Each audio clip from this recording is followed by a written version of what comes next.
paz do Senhor Jesus, vamos dar início a mais uma aula. Introdução. Nesta lição, vamos estudar a missão da Igreja de Cristo. Veremos que a Igreja é chamada para proclamar a poderosa mensagem da cruz. Assim, ela cumpre sua vocação de eleita quando participa da grande comissão deixada pelo seu fundador, Jesus Cristo. Mateus capítulo 28, versículo 19. Como consequência dessa realidade, veremos que a Igreja é uma comunidade adoradora, de comunhão e, finalmente, é uma comunidade que exerce um grande papel no presente século. Portanto, a Igreja de Cristo exerce uma grande missão neste mundo. Não podemos ficar parados. Precisamos agir, servir e amar como Jesus amou. Somente assim conseguiremos cumprir a missão que nos foi confiada e fazer a diferença neste mundo. Que possamos ser verdadeiros instrumentos nas mãos de Deus, levando a mensagem da cruz a todos os lugares.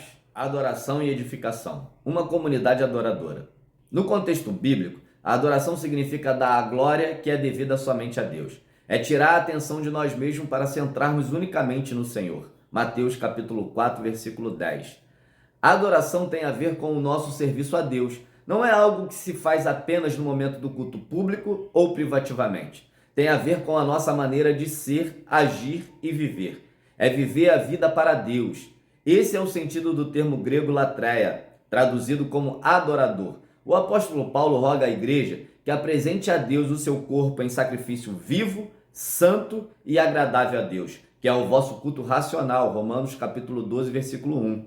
A palavra culto nesse texto traduz o termo grego latreia. O sentido é o de um serviço prestado a Deus de forma consistente e integral. É viver totalmente para o Senhor. Portanto, a adoração não é algo limitado a um momento específico do dia ou da semana. É uma atitude constante de reverência e de serviço a Deus em tudo o que fazemos.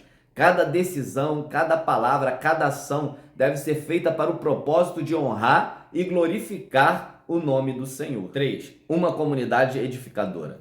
A igreja é uma comunidade proclamadora, adoradora e edificadora. A palavra grega oikodomé, traduzida como edificar, é usada no sentido literal de construir um edifício e metaforicamente no sentido de crescimento espiritual. No primeiro sentido é usada por Jesus em referência à casa edificada sobre a rocha, Mateus capítulo 7, versículo 24.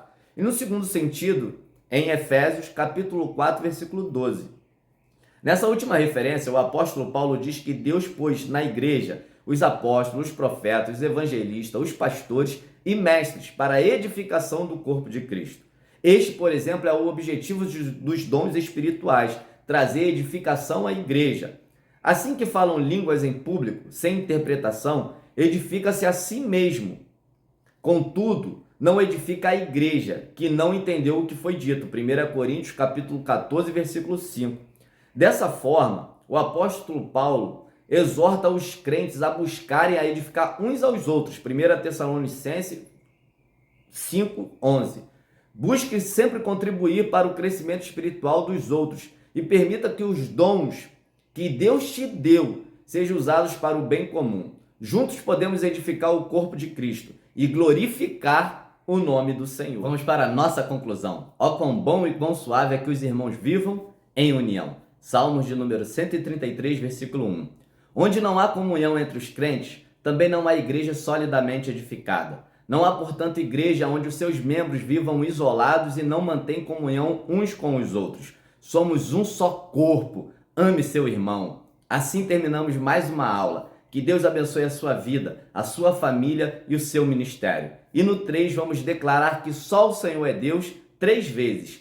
1, 2, 3. Só o Senhor é Deus, só o Senhor é Deus, só o Senhor é Deus e até a próxima aula.